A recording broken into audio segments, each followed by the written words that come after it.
محنتوں کا نتیجہ انسان دیکھتا ہے کہ ضائع چلا گیا. میں نے 10 سال محنت کی، حاصل کوئی نہیں نکلا. یہ ثمرات کیا ہیں؟ محنتیں، محنتوں کے ثمرات کا ضیاع. کوشش آپ نے کی، قسمت کی خوبی دیکھی ہے، ٹوٹی کہاں کمن، 2-4 ہاتھ جب کے لبے بام رہ گئے.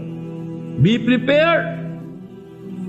ایک شاعر کے یہ اشعار ہیں، وہ کمیونسٹ تھا، میں نام بھی نہیں لیتا، لیکن یہ کہ یہ اسی انقلابی، چونکہ ان کا بھی ایک انقلابی نظریہ ہے، انقلابی عمل میں یہ سارے مراحل آتے ہیں. کوئی سیٹ بیک آیا، فرض کیجئے کوئی ناکامی ہو گئی، تو اپنے ساتھیوں کو دل بندھانے کے لیے یہ فصل امیدوں کی ہمدم اس بار بھی غارت جائے گی، سب محنت صبحوں شاموں کی اب کے بھی اکارت جائے گی.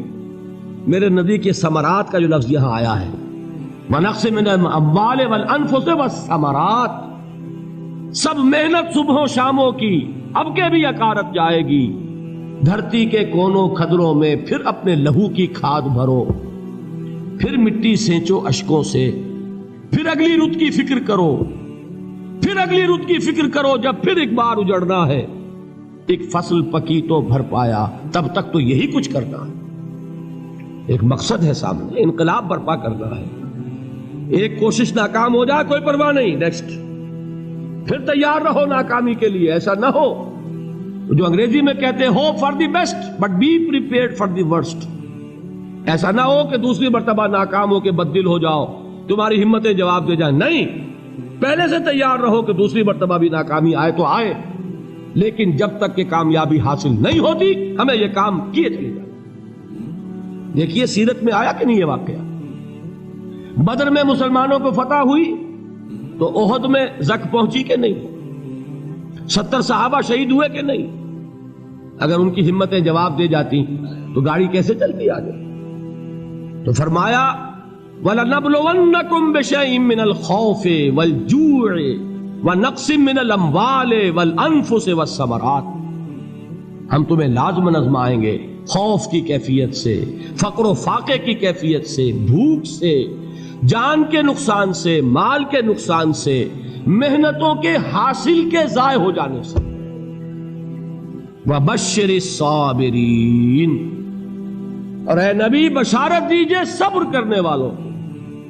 الَّذِينَ إِذَا أَصَابَتْهُمْ مُصِيبَةٌ، وہ کہ جب ان پر کوئی تکلیف آئے، کوئی مصیبت آئے، کوئی آزمائش آئے، قالوا انا للہ و انا الیہ راجعون، وہ یہ کہیں کہ ہم اللہ ہی کے ہیں، اللہ ہی کی طرف لوٹ جانا ہے. یہ وہی انداز ہے جو میں نے فارسی کا شعر سنایا تھا آپ کو کہ سرے تسلیم خم ہے جو مزاج یار میں آئے. وہ ہمارا مولا ہے، ہمارا آقا ہے، اگر اسے یہی منظور ہے تو ہمیں بھی یہی منظور ہے. میں نے تسلیم و رضا کی بات کی تھی نا، آپ کو کچھ شعر سنائے تھے. ایک شعر اور سنیے، اور یہ کس کا ہے؟ محمد علی جوہر کا. ایک مرتبہ جیل گئے، ان کی ایک بیٹی جوان بیمار ہوئی، فوت ہو گئی. باہر چھوڑا انگریز نے، جاؤ بھائی دفن کر دو بیٹی کو. دوسری مرتبہ جیل گئے، دوسری جوان بیٹی اسی مرض میں مبتلا ہوئی. اب یہ جیل میں ہے، خبر پہنچی کہ دوسری بیٹی کے اوپر بھی اسی مرض کا حملہ ہوا ہے. ایک نظم لکھی ہے جس کا آخری شعر یہ ہے، تیری صحت ہمیں منظور ہے لیکن اس کو نہیں منظور تو پھر ہم کو بھی منظور نہیں. یہ ہے، جب تک یہ کیفیت نہ ہو اس میدان میں آدمی ثابت قدم نہیں رہ سکتا کہ میرے رب کو اگر یہ منظور ہے تو یہی مجھے منظور ہے، اور تیری صحت ہمیں چاہیے تو ضرور، لیکن ہمارے رب کو منظور نہیں تو ہمیں بھی منظور. راضی برضائے رب.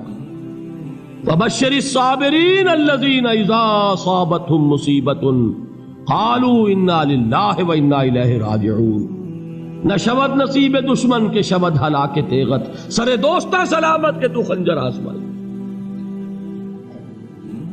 اولئک علیہم صلوات من ربہم ورحمہ، یہی ہیں وہ لوگ جن پر ان کے رب کی طرف سے عنایتیں ہیں اور رحمتیں ہیں.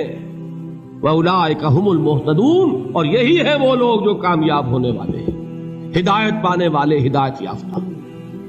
اسی سورہ بقرہ میں ذرا آگے چل کر، یہ تو ہے 20واں رکوع، 19واں رکوع، بھی 21ویں رکوع کی پہلی آیت ہے لیس البر ان تولوا وجوہکم قبل المشرق والمغرب ولكن البر من آمن بالله واليوم الآخر والملائكة والكتاب والنبيين وآتى المال على حبه ذوي القربى واليتامى والمساكين وابن السبيل والسائلين وفي الرقاب وأقام الصلاة وآتى الزكاة والموفون بعهدهم إذا عاهدوا والصابرين في البأساء والضراء وحين البأس۔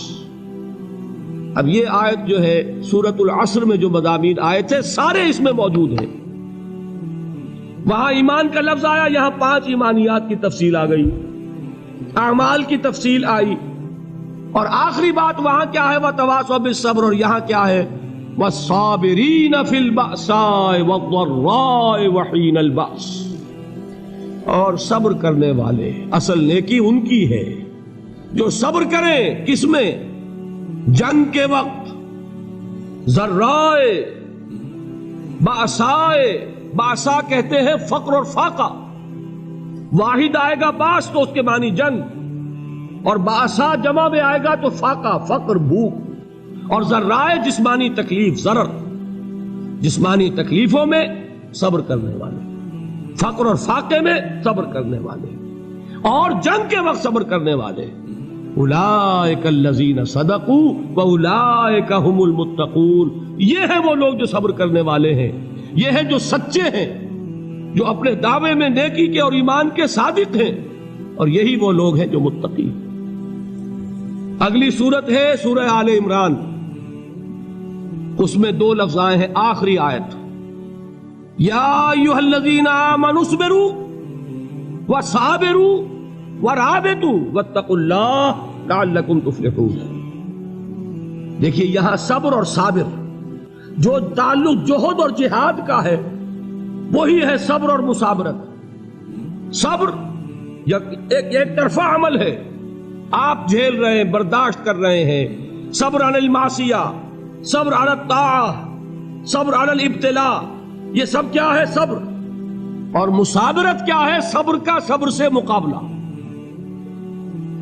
یہ سورہ آل عمران اب وقت نہیں ہے، میں آپ کو سناتا اللہ تعالیٰ نے کیسے کیسے مسلمانوں سے کہا، مسلمانوں تمہیں زک پہنچی ہے تو انہیں بھی تو پہنچی تھی، ان کے 70 نہیں مارے گئے تھے بدر میں، ان کے حوصلے جو ہیں وہ تو پست نہیں ہوئے، وہ اگلے سال آ گئے تم پر چڑھائی کر کے، تم کیوں اتنا برا مان رہے ہو؟ تمہارے دل اتنے زخمی کیوں ہو گئے؟ تمہیں تکلیف پہنچتی ہے تو انہیں بھی پہنچتی ہے۔ اپنی غیرت جو ہے ہمیں ذرا اس کا جائزہ لینا چاہیے۔ لوگ باطل نظریات کے لیے کتنی قربانیاں دے رہے ہیں، لوگ باطل چیزوں کے فروغ کے لیے کتنی محنتیں کر رہے ہیں۔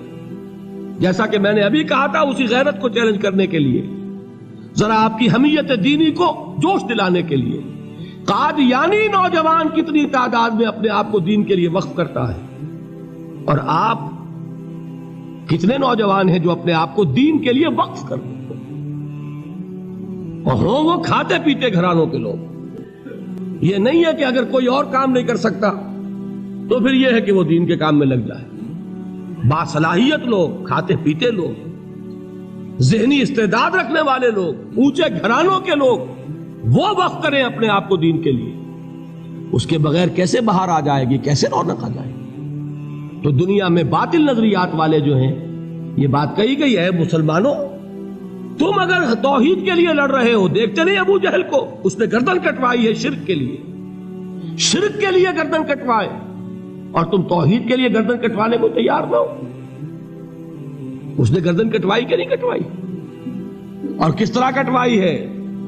کیونکہ بڑا متکبر قسم کا، فرعون قسم کا شخص تھا، جب گردن کاٹنے لگے تو کہتا ہے ذرا نیچے سے کاٹنا، تاکہ جب تم نیزے کے اوپر چڑھاؤ میرے سر کو تو اونچا نظر آئے، معلوم ہو سردار کا سر۔ وہ بدبخت مرتے ہوئے بھی جو اس کی کیفیت تھی نا، اس کو ذہن میں رکھیے۔ تو یہ اس لوگوں نے قربانیاں دی، جانیں دی، تو فرمایا اگر تم ان سے زیادہ قربانی نہیں دو گے، جو نوٹ کر لیجئے اس کو، مجرد اگر حق کو غالب کرنا اللہ کے ذمے ہو تو آنے واحد میں غالب کر دے گا، تمہیں تکلیف ہی دینے کی ضرورت نہیں۔ سمجھ رہے؟ کیا اللہ کے مقابلے میں کوئی باطل کی طاقت ٹھہر سکتی ہے؟ یہ تمہارے ایمان کا امتحان ہے، یہ تمہارے خلوص کی آزمائش ہے، یہ تمہارے امتحان کا ثبوت درکار ہے کہ اللہ تعالیٰ دیکھنا چاہتا ہے تم اس کے لیے اپنی جانیں قربان کرنے کو تیار ہو کہ نہیں، تم اس کے لیے تن من دھن لگانے کو تیار ہو کہ نہیں۔ اور یہ جان لو کہ اگر کفار اور مشرکین اور ملحدین اور باطل نظریات والے وہ جو کچھ قربانیاں اپنے باطل نظریات کے لیے دے رہے ہیں ان سے زیادہ اگر تم نہیں دو گے تو حق غالب نہیں ہوگا۔